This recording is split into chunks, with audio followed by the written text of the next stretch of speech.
Assalamualaikum, salam sejahtera. Terima kasih kerana telah memilih channel ini. Jangan lupa tekan butang like, komen, subscribe dan share untuk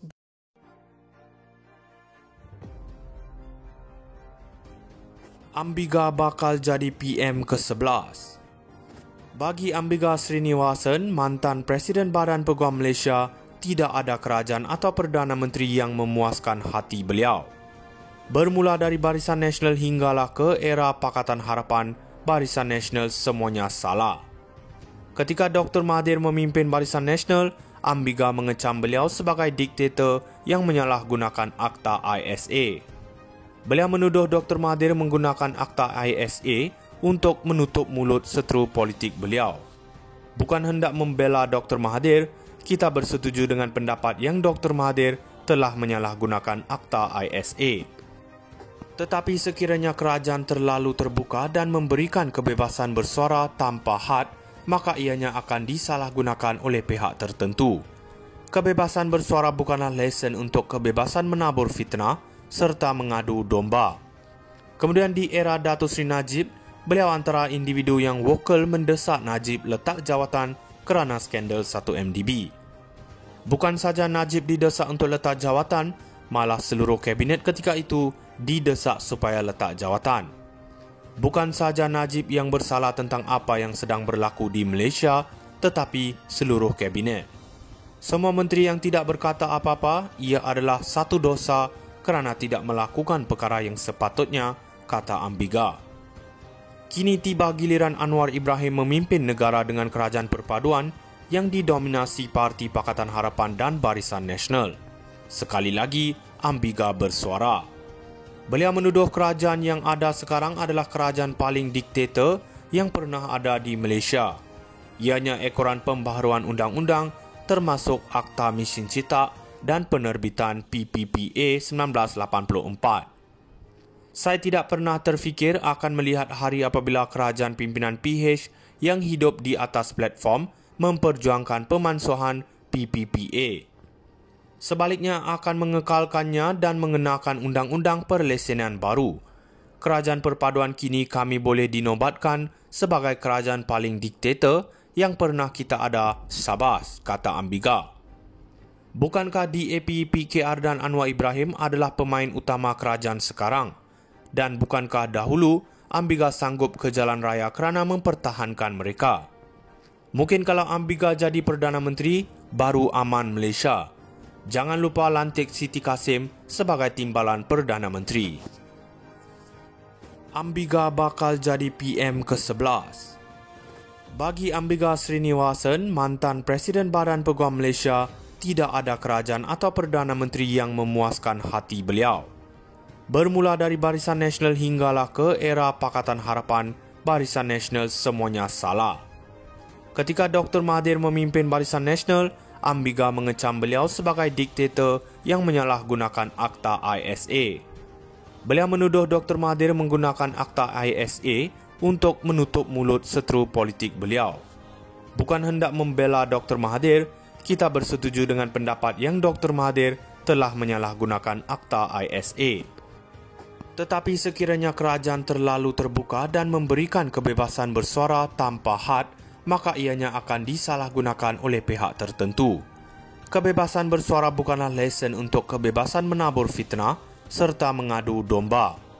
Kemudian di era Datuk Seri Najib, beliau antara individu yang vokal mendesak Najib letak jawatan kerana skandal 1MDB. Bukan saja Najib didesak untuk letak jawatan, malah seluruh kabinet ketika itu didesak supaya letak jawatan. Bukan saja Najib yang bersalah tentang apa yang sedang berlaku di Malaysia, tetapi seluruh kabinet. Semua menteri yang tidak berkata apa-apa, ia adalah satu dosa kerana tidak melakukan perkara yang sepatutnya, kata Ambiga. Kini tiba giliran Anwar Ibrahim memimpin negara dengan kerajaan perpaduan yang didominasi Parti Pakatan Harapan dan Barisan Nasional. Sekali lagi, Ambiga bersuara. Beliau menuduh kerajaan yang ada sekarang adalah kerajaan paling diktator yang pernah ada di Malaysia. Ianya ekoran pembaharuan undang-undang termasuk Akta Mesin Cetak dan penerbitan PPPA 1984. Saya tidak pernah terfikir akan melihat hari apabila kerajaan pimpinan PH yang hidup di atas platform memperjuangkan pemansuhan PPPA. Sebaliknya akan mengekalkannya dan mengenakan undang-undang perlesenan baru.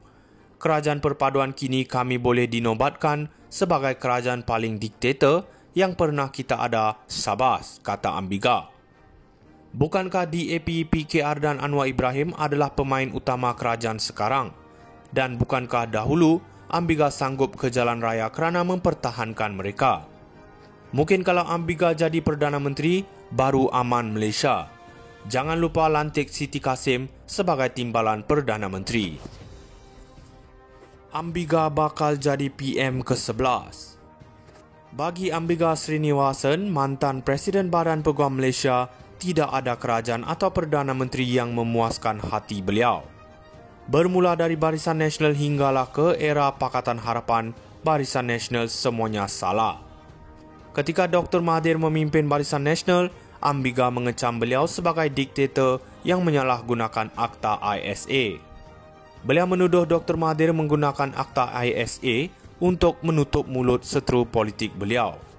Bukan hendak membela Dr. Mahathir, kita bersetuju dengan pendapat yang Dr. Mahathir telah menyalahgunakan Akta ISA.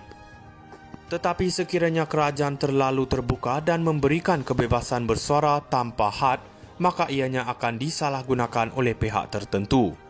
Kebebasan bersuara bukanlah lesen untuk kebebasan menabur fitnah serta mengadu domba. Kemudian di era Datuk Seri Najib, beliau antara individu yang vokal mendesak Najib letak jawatan kerana skandal 1MDB. Bukan saja Najib didesak untuk letak jawatan, malah seluruh kabinet ketika itu didesak supaya letak jawatan. Bukan saja Najib yang bersalah tentang apa yang sedang berlaku di Malaysia, tetapi seluruh kabinet.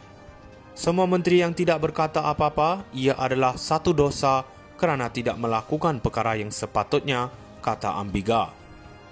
Kini tiba giliran Anwar Ibrahim memimpin negara dengan kerajaan perpaduan yang didominasi Parti Pakatan Harapan dan Barisan Nasional. Sekali lagi, Ambiga bersuara. Beliau menuduh kerajaan yang ada sekarang adalah kerajaan paling diktator yang pernah ada di Malaysia. Ianya ekoran pembaharuan undang-undang termasuk Akta Mesin Cetak dan penerbitan PPPA 1984. Saya tidak pernah terfikir akan melihat hari apabila kerajaan pimpinan PH yang hidup di atas platform memperjuangkan pemansuhan PPPA. Sebaliknya akan mengekalkannya dan mengenakan undang-undang perlesenan baru. Kerajaan perpaduan kini kami boleh dinobatkan sebagai kerajaan paling diktator yang pernah kita ada, Sabas, kata Ambiga. Bukankah DAP, PKR dan Anwar Ibrahim adalah pemain utama kerajaan